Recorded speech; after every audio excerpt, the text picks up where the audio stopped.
arrêtez de vous foutre de nous dans le pays là. Information de dernière minute, on s'est fait tous avoir par ce prophète ghanéen qui nous a fait croire que c'était la fin du monde le 25 décembre. Tout ça est archi faux. Ne dépassez pas cette vidéo, je vous donne la suite de l'histoire. C'est-à-dire les Ghanéens sont allés fouiller dans ces anciennes vidéos. C'est quelqu'un déjà ébonnois, il faisait des vidéos drôles. C'est un Ghanéen qui fait des vidéos drôles et ça ne marchait pas. Donc il a choisi automatiquement la voie religieuse et depuis qu'il fait croire aux gens que Dieu lui a parlé, que non, la fin du monde serait le 25 décembre, c'est là que ces vidéos ont commencé à marcher. Il a commencé à être viral dans tous les pays jusqu'à arriver même dans les infos en Europe. Donc c'est-à-dire, comme ces vidéos drôles ne marchaient pas, toutes les captures que vous voyez ici là, ce sont ces vidéos drôles et j'ai capturé pour vous mettre ici. Donc c'est un comédien de base. Donc c'est dit que non, la fin du monde ne serait pas le 25 décembre. Ça doit réveiller des consciences pour nous faire comprendre qu'aujourd'hui, quand certaines personnes veulent se faire voir, ils préfèrent choisir la voie religieuse parce qu'ils savent que quand on parle de religion nette, ça attire l'attention des gens. C'est vraiment dommage. Mais il a fait comme si je ne sais pas que ça là, ce sont des rumeurs. Je vais attendre le 25 décembre si je me suis réveillé à cause de lui là, ébonnois ghanéen là, qui nous a fait croire que la fin du monde serait le 25. Et puis aujourd'hui, on n'arrive pas à dormir là. À cause de lui seulement là, il a compris en anglais, il va pas croire comment on le traitait ici. Franchement, c'est grave. À cause du buzz, venir faire croire aux gens que non, le 25 décembre serait la fin du monde. Franchement, ça fait pitié et c'est grave. Partage avec toi, dis-moi ce que tu en penses en commentaire. Et surtout, republie cette vidéo et abonne-toi. Comme ça allait dans les poutoirs de tes amis qui ont cru que le 25 décembre serait la fin du monde. Et dis aux maman, on peut mentir comme cela, on peut broyer fin du monde comme cela. Sortez, c'est le nouveau terrain. On dit ce prophète imposteur qui avait annoncé que la fin du monde était le 25 décembre 2025. Ils l'ont arrêté. À ce qui paraît, on dit c'est un TikToker. Comme sa vidéo ne dosait plus maman, il a décidé d'inventer que la fin du monde est le 25 décembre 2025. Mais je ne sais que j'ai fait 2 temps, jusqu'à j'ai eu celle là-dedans. Donc on va nous tous continuer de mourir en détail. Il pensait qu'on allait de mourir en gros nous tous, mais à ce qui paraît, on va mourir en détail. Qui ne savent pas, ce prophète là, il s'appelle Ébonnois, il vient du Ghana. Il avait annoncé la fin du monde. De ce fait, chacun était stressé. Moi-même, on m'a envoyé scolarité de mes petits frères. Autrement, non, j'ai bouffé. La scolarité de mes petits frères, on m'a donné le 5 décembre. J'ai acheté mes habits de fin du monde là. On peut faire ça, maman. Parce qu'il y a la fin du monde. On ne va pas à l'école comment? Il y a la fin du monde, l'école continue comme maman. Tu vas nous le payer ça. Ils l'ont arrêté suite à ses propos. À la base, c'est un faux pasteur. La prophétie qu'il a dit était fausse. C'était juste en quête de buzz. À la base, c'est un TikToker comme nous autres. Ça, c'est le haut degré de la mamaillerie. Son faux bateau qu'il a pris là, c'était pour aller pêcher les poissons à Congrand. C'est les pasteurs de Côte d'Ivoire en plan pour dire qu'ils sont des mamailleurs. Sinon, les pasteurs du Ghana aussi, c'est un autre level des. Qui veulent les vidéos de son arrestation, venez sur mon snap, il y a posté ça sur mon snap. Les filles qui ont petit cuit, c'est la dernière chance, la fin du monde est finie. Bim de Gaga continue d'être en promo. La promo de Bim de Gaga a été relancée. Donc tu sais que tu as petit cuit là, t'inquiète pas, tu vas pas mourir petit cuit. Bim de Gaga est là, maman, faut commander. Il est tagué, faut regarder les résultats. Ça produit 100% bio. Allez, tonton, on se réveille nouveau dossier. Donc si je comprends bien, le 25 décembre est la fin du monde. Selon Ébonnois, un Ghanéen qui nous dit...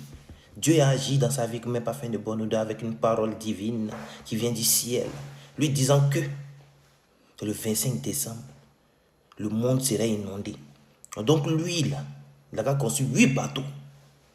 Tout le monde doit se rendre au Ghana pour aller monter là. Et toujours selon Ébonnois, tant que tu n'es pas croyant, tu ne peux pas monter dans ce bateau. Ébonnois, tu es méchant. Tu es méchant, hein? Ça fait au moins 1 semaine, il ne le voit que dans mes potoirs. Il a porté un sac de graines. Il est en train de prêcher. Ce qui est sûr, Ébonnois, le Dieu qui t'a parlé, il faut lui dire l'argent qu'il devait nous donner dans le futur. Là. Il a quand même donné ça maintenant, tout bouffer. On va tout bouffer l'argent là. Parce qu'on ne peut pas mourir en galère. À quel moment? On ne peut pas mourir en galère. Ce qui est sûr, si c'est vraiment vrai, on partit tous, hein, tranquille. Qui va pleurer derrière nous? Personne. Buré, on va en Goro, on va en Boto, nous tous. C'est mieux vous donner vos avis dans les commentaires. Abonnez-vous, des saluts. Peace. Hey, les vrais prophètes du Ghana ont porté plainte au faux prophète Ébonnois. Oui, parce que c'est un faux prophète. Les vrais prophètes du Ghana ont appréhendé Ébonnois. Et je vous informe qu'actuellement, il a été arrêté par les autorités compétentes, à savoir la police, la gendarmerie du Ghana. À Niambé, il a failli nous arnaquer, l'arnaque du siècle en fait. Les autorités l'accusent d'avoir porté atteinte à l'image du Saint-Esprit, profané sur le nom de Dieu, profané sur les paroles et déchiré carrément la Bible du Saint-Esprit. inventer des histoires pour avoir de la gloire, pour avoir de la visibilité, créer du contenu et avoir du buzz. Les prophètes ghanéens et africains, n'acceptant pas que Ebonoir salisse leur image, ont donc porté plainte à ce dernier. Alors que je vous parle, le monsieur est en cellule. Il est en train de dire cela que non, il est désolé pour tout ce qu'il a eu à dire sur les réseaux. C'était une façon pour lui de chercher la visibilité. C'était une façon pour lui d'attirer l'attention. Parce que depuis des années, depuis bientôt 10 ans qu'il est sur TikTok, il n'a jamais eu ne serait-ce que 1000 vues dans sa comédie. Anyambe, dans tous les cas, ça ne va pas nous empêcher. Noé Ghanéen. Yeri, le prophète Noé Ghanéen. Voilà celle-là qui a écrit en haut ici. Oui, toi-même, tu voulais partir, non? Mais qui t'a dit, elle ne veut pas? Regarde comment il s'est habillé. Il attend ma fille. Elle va quitter l'école. Les sacs sont déjà prêts, tout est déjà arrangé. Nous, on s'en va, même son petit sac, tout. On a tout apprêté. On s'en va au Ghana. Si vous ne voulez pas partir, restez. Aïe. On s'en va au Ghana. En plus, Ghana, Mali, c'est pas trop loin. Donc, il y a porté maillot malien. C'est pas... Dans mon sac, mais il y a maillot ivoirien. Ben, quand le monde va se gâter là, chacun va donner sa nationalité là-bas. Moi, ici, à cause de l'équipe nationale de Côte d'Ivoire même, et c'est moi, je peux supporter, je peux dire aux gens dans le bateau là qui est ici ivoirien. À faire des pépés là, ça m'a rendu tellement triste avec un Dengra. J'ai changé d'équipe et c'est pas changé de nationalité aussi. Pour le moment, il a gardé celui du Mali là. Quand Côte d'Ivoire, c'est à côté. Ghana, c'est à côté de la mer. Donc, si ça déluge là commence là, c'est Ghana, Côte d'Ivoire, Togo, tout cela, c'est eux qui seront envahis d'abord. Le temps que l'eau va arriver au Mali là, peut-être Ghana, Côte d'Ivoire, tout ça, ça a disparu. Donc, la mer va rester au Mali. Donc, si c'est malien, ça peut m'arranger. Là, au moins, il y a la mer maintenant. Côte d'Ivoire a disparu, Ghana a disparu, la mer au Mali. Vous êtes moqué des Maliens, non?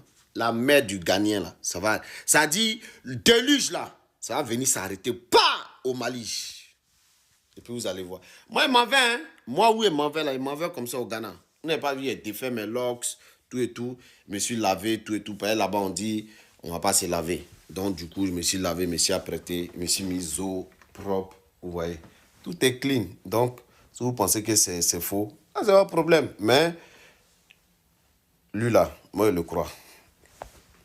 Aïe. Toi, vous croyez, quelqu'un a marché sur l'eau, vous avez cru à ça.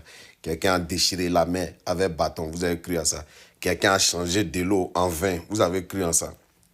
On a dit petit Soumagourou, Sundiata Keïta là, il a soulevé Baobab. Aucun Africain ne croit. Si ce n'est pas nous les Maliens. Aucun Africain ne croit. Vous venez là. Mon gars, allons-y, ton bateau, on est dedans. Scandale, le faux prophète Ebo Noah a été arrêté par la police ghanéenne.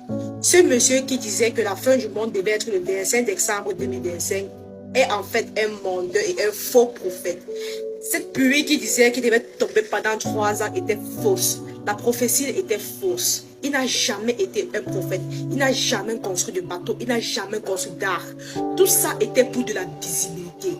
Je tiens à vous rappeler que Ebo Noah était un ancien comédien ghanéen. Il est sur les réseaux, ça fait 10 ans. Et il n'avait pas de visibilité. Aucune de ses vidéos n'a gagné 1000 vues. Comme il n'avait pas de visibilité, il a donc décidé de faire un buzz qui pouvait toucher le monde entier. Question de se faire remarquer, de se faire connaître et d'avoir la visibilité et avoir plus d'abonnés. Il a donc décidé de créer un buzz sur la spiritualité. Il a menti sur la parole biblique. Il a menti sur la prophétie de Dieu. Il a menti sur Dieu. Il a fait pleurer le monde entier. Il a fait paniquer le monde entier. Il a fait pleurer des enfants. Il a fait paniquer des gens. Les prophètes, les vrais prophètes du Ghana ont porté plainte contre Ebo Noah. Et comme je vous parle actuellement, ce monsieur a été arrêté par la police ghanéenne et il est actuellement en cellule. Il dit qu'il est désolé, qu'il ne voulait pas faire peur au monde entier, que c'était juste une forme pour lui d'avoir la visibilité et d'avoir les abonnés.